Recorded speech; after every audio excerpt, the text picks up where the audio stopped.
Bueno, pues yo sigo esta semana con el podcast. Tengo que decir y tengo que ser franco y tengo que pedir perdón desde el inicio. No he investigado quién es porque la verdad que el podcast lo he visto por la persona que ha entrevistado. No la conocía ni a uno ni a otro, pero la que me ha llamado la atención ha sido el entrevistado, ¿vale? El entrevistador de aquí, te pido perdón, pero no he investigado nada. Pero no sé quién eres. No sé quién eres. El podcast se llama A la de Tres. Me ha gustado mucho el nombre, me ha gustado mucho todo. Lo único que me ha irritado un poco la tranquilidad con la que habla el entrevistador y por eso a lo mejor no le he dado esa oportunidad. Pero bueno, lo tendré en el punto de mira. De hecho, ya lo tengo en el algoritmo y ahora lo veré más.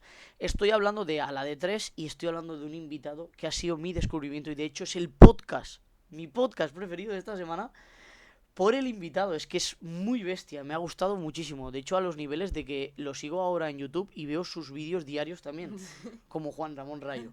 Y estoy hablando de José Luis Cava, es un analista financiero independiente de referencia en España. Es fundador de Bolsa Cava y autor del bestseller El arte de especular y sistemas de especulación en bolsa. ¿Vale? Combina un análisis técnico, enfoque macroeconómico y visión práctica en sus charlas.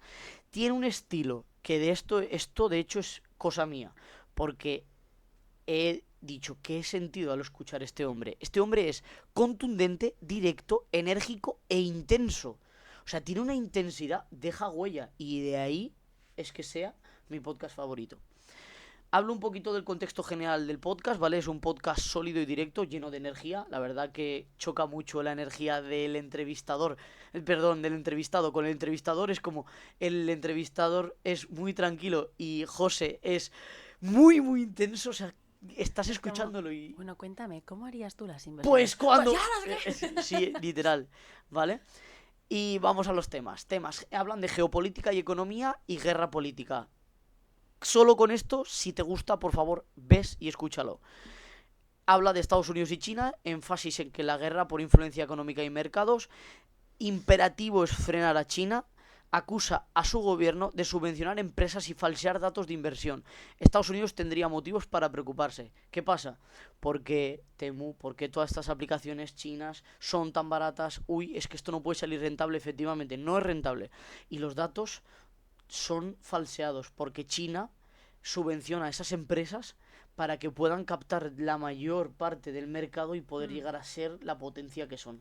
¿Sabes? O sea que... No, te abre el culo. Sinceramente este podcast te abre el culo. Seguimos.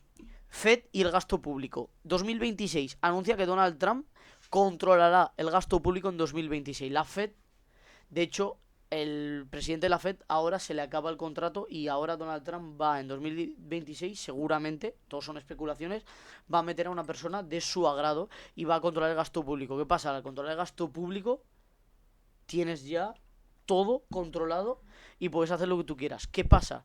El gasto público tiene que ver con la deuda. La deuda de Estados Unidos es muy grande y sin que un gasto público, sin que el gasto público crezca, es impagable esa deuda, ¿vale? Y denuncia que el dinero fiat es un timo, directamente. Por eso digo que es muy directo. El dinero fiat es un timo. De hecho, de lo que hablabas, refugio de valor, hablan de oro y de Bitcoin. Tú lo estabas hablando antes. Evitar el efectivo, siempre.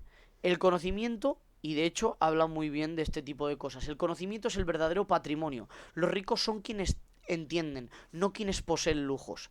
España y su liquidez y acción del gobierno de Sánchez. Se habla de la situación actual de liquidez en España y decisiones del gobierno. Es decir, también no solamente hablan de Estados Unidos y de China, sino también hablan de España. De hecho, también hablan de Rusia y hablan de un poco todos los países que tengan un poco sentido. Porque de hecho le pregunta el entrevistador a José Luis y le pregunta sobre Rusia, la bolsa de Rusia, y le dice, no te voy a contestar. Porque la bolsa de Rusia es como insignificante, ¿sabes? Luego habla filosofía de inversión. Votar implica no cuestionar el poder de las élites que controlan el destino político. Es decir, si tú votas, dejas como una carta blanca para las élites para que decidan a quién poner y cómo llegar a hacer todo. Si no votas, vas en contra de la elección, ¿vale? Esto es bestial, es que este hombre es bestial. Critica a los ETFs. Lo que él promueve es que poseamos, igual que nosotros. Nosotros tenemos Bitcoin en nuestra billetera, no tenemos acciones de Bitcoin en no sé dónde, en cuál aplicación, no. Este hombre lo que dice es poseer. Pero es que espérate. Minutos antes, la publicidad y el sponsor del vídeo es una ETF. Ah, sí, O sea, hombre. es que es alucinante, es mágico. Es que es mágico, tío. Vamos. Y luego, un dato curioso que dicen es que. Irónico Sí, total. muy irónico, ¿eh? El dato curioso es que el primer libro de bolsa de la historia fue escrito por un español. ¿Ah, sí? Sí. No me he Joder. apuntado el nombre del libro, pero dicen, y si queréis saber cuál es el libro, id y escuchad el podcast. Bueno, por último, hablan un poco de las guerras mundiales como contexto histórico para entender la economía actual. Mencionan el gran reinicio, el regreso al patrón oro, dado que la deuda pública global es impagable. Es decir, las arcas de todos los estados del mundo están comprando cada vez más oro y eso implica que sigue el dinero y encontrarás la causa. Están comprando oro porque se supone que dentro de poco van a volver al patrón oro y van a retomar, digamos, lo que había antiguamente. De hecho, lo de Juan Ramón Rayo he hablado del crash del 29 y el crash del 29, una de las causas, tiene muchas, pero una de las causas es por la pérdida del patrón oro en el crash del 29. ¿Vale? Reflexiones finales. No vivir sin saber cómo va el oro y el Bitcoin. Es súper importante. Quien renuncia a eso se arriesga a ser siempre pobre. Literal. ¿Vale? El rico es quien tiene conocimiento, no quien tiene coches y barcos. Y ahora viene una conclusión personal y el por qué tendrías que ver este vídeo. Mi conclusión personal y lectura que hace mucho tiempo te dije. Veo mucha necesidad porque todo el mundo entre en las aplicaciones de Trade Republic, tal y demás. Bancos alemanes. ¿Sabes por qué? Y lo hablan y lo analizan en este podcast. Alemania compró la deuda española. Entonces, los alemanes han comprado la deuda española y eso explica la necesidad de captar inversión en aplicaciones como Trade Republic. Y esto no lo dicen ellos, lo digo yo. Lo he sobreentendido de todo el contexto que han hablado, ¿sabes? Y por último, este episodio lo tenéis que ver si quieres entender quién mueve la verdad sobre los mercados, cómo protegerte con oro, Bitcoin y grandes empresas. Hablan también de comprar acciones en grandes empresas, no solo oro y Bitcoin, y por qué el conocimiento y la liquidez valen más que cualquier discurso económico oficial. Así que, siguiente episodio.